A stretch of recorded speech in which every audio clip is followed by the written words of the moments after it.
Hey there again, Wolfgang. Today we're going to be talking about concat, which is short for concatenation.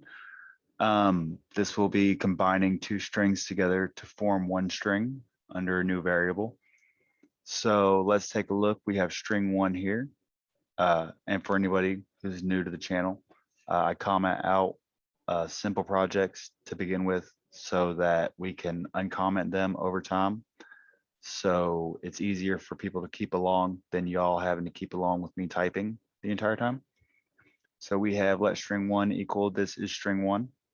And let's console log that real quick. And save that. Okay.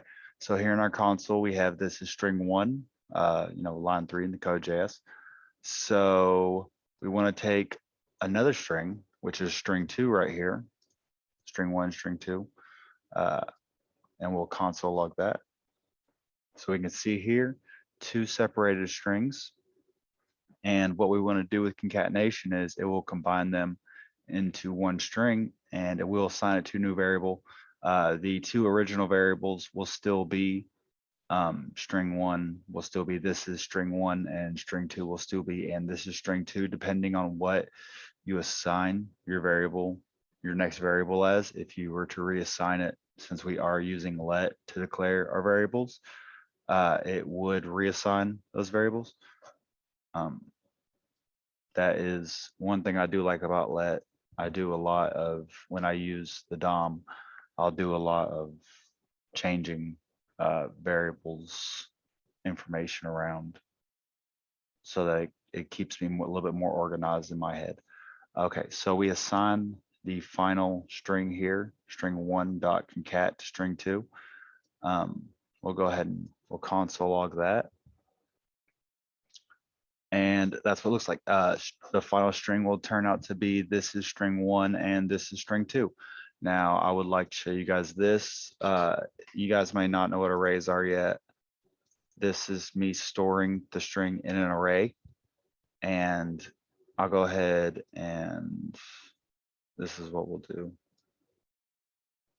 We'll comment that out so you can see what it looks like in 2 separate arrays. A lot of y'all probably know what arrays are, but for anyone who doesn't, no shame in that. Like, this is what an array is. And when we finally concatenate it, we'll go ahead and it will combine the 2 strings into one array. You can see here that the length of that array is 2, index 0, index 1. So that's not ideal. Just remember, that's not ideal for when you want to display information like that on the page. If you want to make it easy, assign your variables to that and then assign them to the final string and then assign that to the page depending on where and how you want it and style it and such. But that has been a little bit of concat for y'all. My name is Bush again. I just want to thank y'all for checking out my channel.